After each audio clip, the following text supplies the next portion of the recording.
Halo, Assalamualaikum teman-teman kelas 2. Semoga selalu sehat dan dalam lindungan Allah Subhanahu wa Ta'ala. Bertemu lagi dengan Miss Nanda pada pembelajaran tematik di tema kebersamaan. Dan kali ini kita akan membahas tentang unsur-unsur dongeng. Yuk kita mulai pembelajaran kali ini dengan penuh semangat dan membaca basmalah. Bismillahirrohmanirrohim.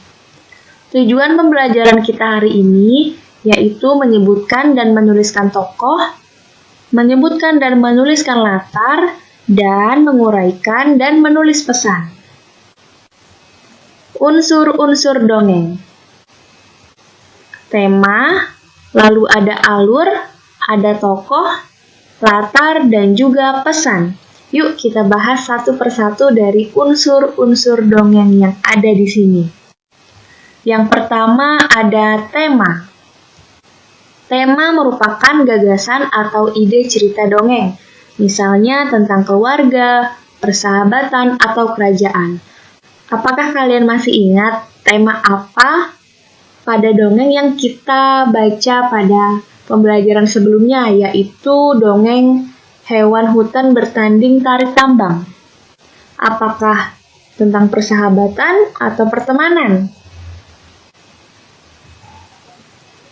Oke, lanjut yang kedua, yaitu alur. Alur merupakan tahapan atau jalannya suatu cerita. Alur dibagi menjadi 3, yaitu ada alur maju. Alur maju misalnya ketika kalian ingin menceritakan sesuatu kejadian secara berurutan dari awal sampai akhir. Lalu ada alur mundur.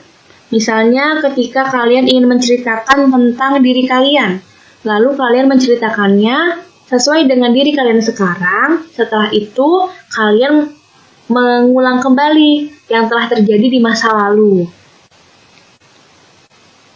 Lalu yang terakhir ada alur maju mundur. Nah, ini bisa menceritakan yang sekarang, bisa yang dilanjut dengan yang masa lalu, dan bisa balik lagi ke yang sekarang. Yang selanjutnya ada tokoh.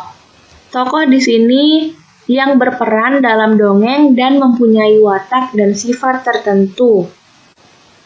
Dalam tokoh ini ada tokoh yang baik atau biasa disebut protagonis.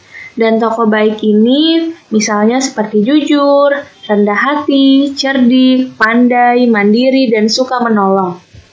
Lalu ada yang tidak baik atau jahat atau antagonis, misalnya sombong, keras kepala, suka pamer, pelit, dan pendendam.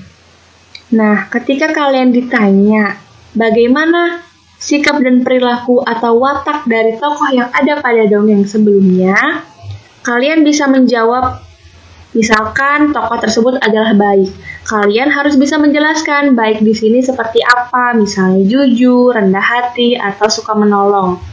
Begitu pula ketika menemukan watak yang tidak baik atau jahat, kalian bisa juga menjelaskan tidak baiknya itu seperti apa, misalkan sombong, atau keras kepala, suka pamer, dan lain-lain. Yang selanjutnya ada latar. Pembentuk cerita yang menunjukkan tempat dan waktu. Misalnya tempat, bisa di sekolah, di taman, di hutan, dan di kerajaan. Kalau misal dongeng yang kita baca pada hari Selasa kemarin, hewan hutan bertanding tarik tambang, di manakah latar tempat yang ada pada dongeng tersebut? Apakah di sekolah atau di hutan? Ada di hutan. Lalu selanjutnya waktu. Waktu bisa pagi, siang, sore, atau malam. Dan yang terakhir ada pesan. Pesan yang ingin disampaikan pengarang untuk pembaca tentang cerita yang sudah dibuat. Nah, pastinya dari dongeng yang sudah kita baca dan selalu ada pesan yang kita dapatkan dari pengarang kepada para pembaca dongeng.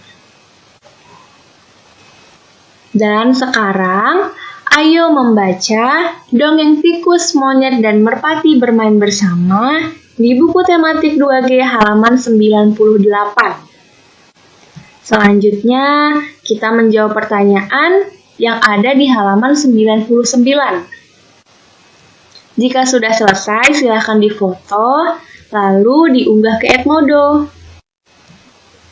Terima kasih teman-teman. Jika ada pertanyaan, silahkan bertanya. Sampai jumpa lagi. Wassalamualaikum warahmatullahi wabarakatuh.